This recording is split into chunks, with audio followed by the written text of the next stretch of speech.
Bonsoir à tous, bienvenue dans votre émission, votre projet pour la Réunion. On s'était arrêté sur la définition de l'émancipation de la liberté, je crois, Patrice Sagani. Bonsoir. Bonsoir. Bonsoir Guy Roger. Bonsoir. On va essayer de se taper dessus encore 20 minutes pour voir un petit peu entre la liberté philosophique et la liberté, j'allais dire, par rapport à des postures de l'histoire. Oui. On va voir que c'est pas simple, mais on était sur la définition de la liberté et l'émancipation, du moins en faire une sorte de distinguo. Et on se disait effectivement que l'émancipation était un processus, un processus pour s'abstraire des contraintes. Alors que la liberté est un état, alors soit donné par un système, soit offert par le confort d'un État qui est institué administrativement depuis longtemps, etc., de façon séculaire. Et ça, c'est extrêmement différent. Ce sont deux processus différents parce que la liberté, bien souvent, elle est considérée comme inaccomplie ou diffractée. Et même, j'ai entendu parler de liberté négative. C'est un concept qui est très à la mode en ce moment parce que effectivement dans les recherches qui ont cours actuellement sur la question, je ne parle pas de wokisme expressément, c'est une chose qui est extrêmement importante que de parler de liberté, mais de liberté à contrario. Voilà, je voulais juste faire ce problème. Je vais quand même poser la question. On a ces définitions-là. Alors, et je vais être précis là-dessus, Guy Roger. Quelle est votre définition, par rapport à ce que vient de dire Patrick Sagani, de la liberté et de l'émancipation? Alors, ce qu'il parle, tout ce qu'il a dit là-dedans, il y a juste la recherche de la liberté. Il y a l'émancipation qui emmènera peut-être à la liberté, mais on parle de ça depuis des millions d'années. Et aujourd'hui, on continue à parler. Moi, je dis, allons arrêter de parler de tout ça. Allons voir si c'est possible de vivre libre. Là. Parce que ça me concerne. Et ça concerne chacun d'entre nous ici à La Réunion. C'est pas de parler de la liberté, comment ce sera, ça va devenir et tout ça. On en a fait tout ça. Tous les 20 décembre, on en fait tous les jours. Parce que nous sommes tous dans la quête de quelque chose qui va nous soulager. On veut sortir de la pression sociale, de la pression qui est sur nous, tu vois. Et donc, le monde aujourd'hui est coincé là-dedans. Moi, je viens là maintenant, aujourd'hui, et dire, allons voir si c'est possible de cesser de parler de ça, mais de le vivre. Parce que, tu vois, on peut en parler parce que l'histoire va se répéter encore. Demain, il y aura encore des contraintes, il y aura encore des gens qui veulent s'émanciper de quelque chose d'autre. Et là, je dis, est-ce que c'est possible de mettre actuellement, il suffit simplement de regarder un peu ce qui se passe au niveau des actualités, des chaînes d'information continue pour bien se rendre compte que la liberté, l'émancipation, c'est une chose qui tenaille les gens à travers toute la planète, quel que soit l'endroit. Et effectivement, ça, c'est plus que nodal. C'est la première question que l'on se pose quand on a l'âge de raison. En réalité, c'est bien en filigrane ce que l'enfant se pose comme question et voit de façon lancinante à travers le regard des adultes. Effectivement, c'est la chose. Alors, il y a des stratégies qui nous permettent de nous abstraire de ce que finalement on considérerait des choses qui nous entraveraient. Et donc, qui finalement là je parle de façon philosophique, exprès, pour toi Guy. Donc, ça signifie simplement que la liberté ou l'émancipation, là je mets sur les deux plans expressément pour toi, c'est une chose qui s'acquiert à l'aune de soi-même. C'est-à-dire, en gros, on ne va pas dépendre d'un système éducatif, on ne va pas dépendre de ses parents, on ne va pas dépendre d'un système souvent coercitif pour pouvoir réfléchir à comment on va pouvoir y arriver. Non, on va le vivre à l'aune de soi-même. Donc on va chercher à se créer des stratégies. Eh bien, il y en a plusieurs de stratégies. d'origines diverses. Certains vont chercher auprès de la religion ou une certaine spiritualité. Certains vont du côté, et c'est fort heureux, la créativité sous toutes ses formes. Je ne parle pas de la créativité dans l'acception occidentale du terme. Certains vont simplement s'isoler et retrouver les bienfaits de la nature et finalement, par exemple, vivre de façon autarcique, ou simili-autarcique. On ne peut jamais s'abstraire de l'humain véritablement, mais faire en sorte que l'on soit le meilleur en étant autonome, c'est-à-dire à l'aune de soi-même. Et ça, je trouve ça admirable. D'ailleurs, ce qui m'a vraiment surpris ces derniers temps, c'est de me rendre compte à quel point les toutes nouvelles générations, les personnes qui n'ont pas encore 30 ans, qui sont entre 18 et 25, se disent, là, comment je vais faire, alors que tout fout le camp, comment je vais faire pour réussir à vivre ma vie en n'étant pas inféodé à ce système que j'exècre, en n'étant pas inféodé à cet état de conscience de mes parents ou de ma famille. Je veux pouvoir vivre non pas à l'aune de moi-même pour être dans un moi hyper puissant. C'est pas ça. Ouais. Il s'agit pour ces gens, ces jeunes gens qui sont extrêmement éclairés, bien souvent ils viennent de grandes écoles, se dire voilà, je sais que ça va être dur, je veux être moi-même, je veux me réaliser, je veux être dans une relative liberté. Alors je vais continuer sur ce que vient de dire Patrice Ayani. Je pense que c'est quelque chose que vous l'avez constaté. Nous arrivons à la fin d'un cycle. D'accord ? Est-ce que c'est une forme imposée d'émancipation ? Parce que ce qu'on a cru qu'allait durer, qui me donnait ce confort, ben, ça s'est cassé la figure. Oui, tout à fait. Les choses sont parties à volo. Ouais. Et là, on se retrouve dans une situation devant, comme si l'avion avait lâché une bombe. Tout est au sol. Tout est cassé. Est-ce que là, c'est une forme obligée d'émancipation? C'est une forme de liberté parce qu'on n'a plus rien autour de nous, ce à quoi on pourrait s'attacher, on pourrait s'accrocher.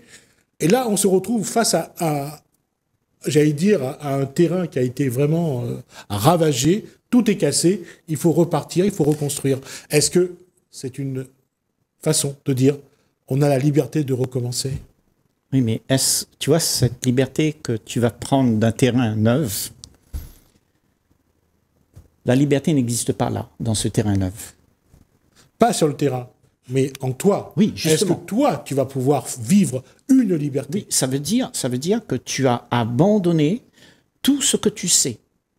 Tout ce que tu sais, parce que tu ne vas pas le ruminer. Ouais. Tu ne vas pas le mettre tout le temps sur le tapis. Les 20 décembre et tout ça. Tu vas pas voir les gens que tu aimes pas et tu vas dire, toi, tu es un salaud, tu as ceci. Donc, en fait, tu vas arrêter de cogiter. Tu vas être en paix. Cette paix que tu as quand tu ne demandes plus rien à personne, c'est ça la liberté. Autrement, il n'y a pas de liberté. Autrement, il n'y a que des discussions sur la liberté et tout le monde cherche cette liberté-là. Et quand tu cherches, tu n'es pas libre parce que tu es dépendant de quelque chose que tu vas trouver. Et ce que tu es dépendant ne peut pas être la liberté, parce que tu seras dépendant de ce que tu as trouvé. Alors, pour parachever, ça me rappelle une conversation que j'ai eue avec Edgar Morin, le penseur de la complexité, qui a 103 ans aujourd'hui, ne communique plus que par WhatsApp et de façon haïku, une phrase ou deux. Et je lui ai posé la question dernièrement en lui disant, voilà, Edgar, lui, il est au courant de tout, hein, malgré tout. Je lui pose la question. Alors, nous sommes dans un monde totalement disrupté. On ne peut pas parler de ce monde avec des paradigmes déjà connus. C'est ça. Toi, qui possèdes la pensée complexe, qui en est le héros à UT, est-ce que tu t'es senti disrupté, toi aussi, dans ta pensée? Il me répond d'une simple phrase, tant qu'il y aura des humains, nous continuerons. Alors, c'est exactement, à mon avis, la meilleure des réponses, c'est-à-dire que la magie de l'humain va toujours opérer de telle sorte qu'il va trouver une stratégie pour pouvoir quand même y arriver. Le quand même est important. Oui, ça veut dire que ce sera toujours imparfait. Le quand même est important. Oui, mais est-ce que ce que tu cherches, est-ce que ça vient de quelque chose qu'on peut faire? Est-ce que naturellement, c'est pas ce que tu es, la liberté? De toute manière, oui. Parce que tu vois, tout ce qu'on va pouvoir faire pour gagner ça, ce sera vaine démarche. Parce qu'on va le faire avec ce qu'on sait. Exactement. Et là, on ne sait plus rien. Et là, on ne sait plus rien. Exactement. On est arrivé devant un paradigme là où on n'a plus rien. Plus rien. Donc, ce que tu es à ce moment-là, c'est vidé. Et ce que tu es là, c'est vidé de tout. Et il n'y a plus rien. C'est ça la liberté. Et là-dedans, tu reconnaîtras que en sentant qu'on est évidé, oui. Évidé, il y a une jouissance à ressentir. Bien sûr, c'est ça la joie. C'est la jubilation. Alors oui, c'est la joie.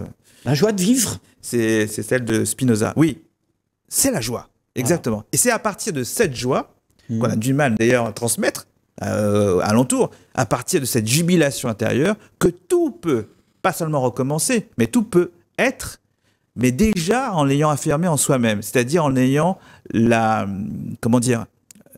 l'exercice, la praticité. C'est-à-dire en gros, là où peut-être on ne se rejoindra pas, c'est dans l'effort à fournir. Toi, tu dis qu'on peut le faire pratiquement, je le sens, hein, dans ce que tu ne l'as pas dit, mais on peut le faire sans effort. Tu sais, même pour la pleine conscience, l'exercice de la pleine conscience, il va falloir quand même faire un effort pour pouvoir entrer dans la pleine conscience. C'est pour ça qu'on est encore là. Bah, voilà. Parce que tout le monde fait encore des efforts. Écoute, à chaque fois qu'il y a quelque chose qui est voulu, ce n'est pas la vie. Parce que l'homme veut. La vie ne veut rien. Et la vie, c'est rien. Oui. C'est ce que tu es quand tout s'efface. Le moment est là. Oui. Alors, et à ce moment-là, il n'y a pas besoin de demain. Admettons que nous soyons regardés par des jeunes actuellement. Là. Oui. Ils vont se poser la question de savoir, bon, maintenant, comment je fais? Une fois que Guy a dit cela, et je souscris totalement, hein, c'est aussi ma philosophie, mais une fois qu'on a dit cela, eux, ils se disent, et on retombe dans nos travers, mais comment je fais? Pratiquement. Moi, je réponds qu'il y a des stratégies, effectivement. Je peux les lister, ces stratégies. Bien sûr. En plus, plus on avance dans les nouvelles technologies, plus on parvient finalement à trouver de vraies stratégies beaucoup plus affinées, parce que tout simplement, nous vivons au XXIe siècle. Mais en réalité, il y a une forte demande de comment j'y arrive. Oui. Et c'est là qu'on voit des transhumances en Inde, c'est là qu'on voit des gens aller dans des endroits totalement improbables. En ce moment, on me rapporte que pas mal de gens sont dans le chamanisme, alors qui est un chamanisme, alors c'est pas celui dont tu parles toi, mais un chamanisme échevelé. Oui. Et donc, alors on se croirait revenu dans les années 70, alors qu'on n'y est plus du tout, et qu'on y a bien tirer la chasse. Mais non, il y a non pas une volonté de revenir à des étapes antérieures, mais il y a une volonté véritablement de se dire, tiens, ground zéro. Allez, on a appuyé sur le bouton, allons-y. En plus, on se lève le matin avec un type en Russie qui nous dit, attention, hein, moi je suis prêt à appuyer sur le bouton. Oui, mais attends, tu sais, ce bouton, on est au ground zéro, ok? Et là, on dit, il ne faut plus rien faire. Okay? Mais on trouvera toujours quelqu'un qui veut atteindre quelque chose. Puisque, moi je dis, il n'y a rien à faire. Si tu veux atteindre l'illumination, quoi que ce soit, tu dis comment? C'est foutu. Oui. Tu recommences. Oui. Tu recommences à être dans la formation de toutes les choses que tu veux faire pour pouvoir avoir ça. Moi je dis, arrête-toi. Oui, en fait, ce que tu dis, alors, pour reprendre tes propos... Sois silencieux. Voilà, sois silencieux. Sois. On va même dire sois. Soit, même pas silencieux, soit. Ouais.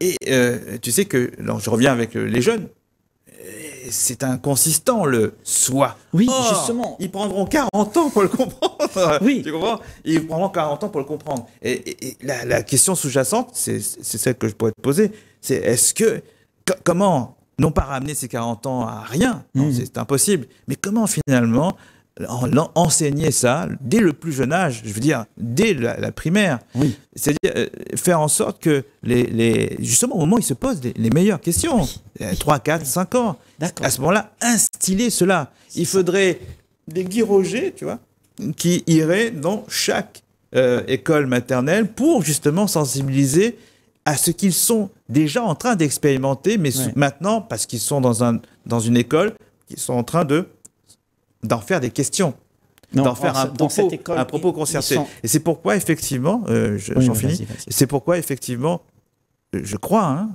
que tout passe par l'éducation. D'accord. pour répondre à la question. Ouais. D'accord. Vas-y. Cette éducation que nous avons aujourd'hui, ok? On dit à nos enfants comment il faut faire. Mais qui dit à ses enfants comment il faut faire? Ce sont ceux qui ne savent pas comment il faut faire. Donc, comment veux-tu enseigner à l'enfant quelque chose que tu ne sais pas? Il n'y a personne qui sait. Ah oui, alors... Moi, je dis, ne fais rien. Laisse la vie faire. Alors, il y a quelqu'un que tu connais qui s'appelle Montessori, Maria Montessori, il y a eu aussi Freinet, qui ont eu ce même trait d'intelligence et qui se sont dit, eh bien, on va rassembler les enfants et ils vont s'enseigner les uns les autres par, justement, juste faire à partir du jeu. Et c'est là qu'à mon avis, ça devient intéressant. Voilà. Je pense que le jeu va revenir dans nos espaces pour, justement, apprécier l'émancipation. Et tout le monde apprend. L'éducateur, les enfants apprennent en même temps. Oui, il n'y a pas quelqu'un au-dessus de la mêlée. Oui. Là, c'est la révolution complète. Oui, et non seulement c'est la révolution complète, mais c'est ce que je voulais vous dire dans ce que vous venez de voir.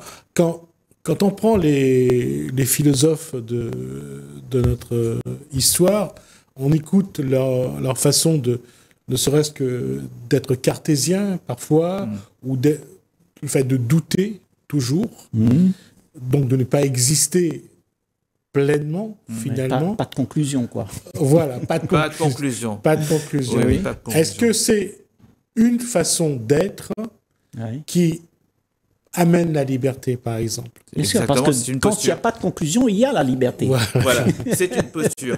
Aucune case, pas de case. Pas de case. Tout est ouvert. Et surtout rappeler à chaque fois que nous sommes frères. Et que donc forcément, souvent, depuis ces 10 dernières années, les gens se posent la question, les scientifiques, les artistes, comment est-ce que Néandertal a pu disparaître alors qu'il était beaucoup plus fort que Sapiens? C'est relativement simple. Sapiens, qui était beaucoup plus faible, se mettait à plusieurs, donc devait se construire en réseau. Il pouvait pas, il n'avait pas assez de force pour tuer avec une lance son animal en face, et il fallait donc projeter cette lance, donc en fait l'enseigner. Et donc c'est ça qui a fait que l'intelligence a compensé. Voilà, l'intelligence, les concertations, le langage, le réseautage, comme diraient les Canadiens, c'est cela qui nous a sauvés, et c'est cela qui nous sauvera encore. Oui, je crois qu'il faut qu'on parle comme ça tout le temps. Comment ? C'est-à-dire, ce langage que nous avons tous les trois, si on met ça en évidence, parce que à la fin, on a tout mis sur la table. Tu as mis ta partie, moi aussi j'ai mis sur la table. À la fin, les gens qui ont écouté, ils savent qu'est-ce qui est vrai. Ils savent. Parce que on n'a pas à prouver ça. Non. C'est inné dans chacun d'entre nous. Et quand tu as entendu tout ça, c'est pour ça que je dis, parlons de tout ça. Parlons de ça dans ta famille, avec ton ami, ton patron. Parle de tout ça. Dérange les esprits parce qu'on est tellement conventionné avec des idées qui sont arrêtées, des conclusions, qu'il faut casser tout ça. Moi, je dirais en conclusion, l'émancipation et la liberté, c'est une histoire d'éducation et surtout d'esprit critique. Tant qu'on garde cela intact, l'esprit critique, c'est très bien. Ça veut dire qu'on a une vitalité là et on peut avoir une richesse extraordinaire à partir. Et c'est ça la liberté, cette richesse. C'est que tu peux aller dans toutes les strates de la vie et les voir. Tu es libre de voir. Et autrement, on n'est pas libre de voir parce qu'on a des conclusions. Tu vois ? Je mets les pieds dans le plat. Allons-y. Je mets les pieds dans le plat en disant que si on va dans ce sens, la question, c'est de pouvoir échanger sans conclusion, sans faire. Mais à quel moment l'individu va se mettre dans cette situation-là? Ça veut dire qu'il va quitter sa zone de confort, accepter de quitter sa zone de confort pour venir dans cette zone qu'on a définie là. Ah oui, c'est au moment où on aura préalablement instauré un climat, un sentiment d'amour fraternel. Oui, d'accord. Okay. Je crois que c'est le préalable. Si quand tout le monde est bienvenu. C'est comme en Afrique, avec ce cercle que l'on forme, avec les sages, les griots. le simple fait de se mettre en cercle, Ouais. déjà les gens se mettent à se dire bon, je vais pas dire n'importe quoi. Déjà d'une part, je vais me mettre non pas à réfléchir, mais à écouter. L'essentiel étant d'écouter. C'est ce que je ne fais pas là. Vas-y, je t'écoute. Tu sais, ce que tu dis là, c'est intéressant parce que j'ai vu ça il n'y a pas longtemps. En Amazonie, il y avait des tribus qui vivaient dans la forêt, assez séparés les uns des autres, mais une fois de temps en temps, ils se rencontraient. Et quand ils se rencontraient, ils discutaient. Ils parlaient ensemble de choses, de choses essentielles, quoi. Ils parlent, et puis tout le monde doit repartir à ses besognes, à ses activités, à sa famille. Et bien, quand tout le monde se quitte, tout le monde sait qu'est-ce qu'il faut faire. On n'a plus besoin d'expliquer. Parce que c'est ça. Oui. Et c'est ça. La magie s'est opérée. Exactement. La magie s'est opérée. Oui. C'est ça. Et je pense que quand nous discutons comme ça, il y a une magie qui se fait. Oui. Parce que on n'annonce pas une tempête, là. Non. On annonce quelque chose qui est déjà existant, c'est la vie. Et la vie, elle est comme ça. Mais elle n'est pas comme on aimerait. La vie qu'on aimerait n'est pas ce qu'il y a. C'est quelque chose qu'on aimerait avoir. Mais je pense, pour répondre à vos deux questionnements, je pense que tant qu'on n'aura pas accepté le manifester, comme vraiment le manifester, finalement, on se sera fabriqué des besoins non essentiels et des tracasseries à n'en plus finir, et des maladies. Et des illusions. Et des illusions. Ouais. Et illusion de l'ego, précisément. Bien sûr. Alors, sur ce, moi, je vous donne rendez-vous pour une prochaine. D'accord. Sur des sujets. Et on va essayer de faire ça de manière régulière, de se voir et de poser les questions essentielles. Ça marche. Ça marche. Ça marche. Merci Patrick Singani. Merci également Merci Guy. à Guy Roger. Ouais. Merci à vous de nous avoir suivis. Merci Hélène, merci François. Je vous dis à bientôt.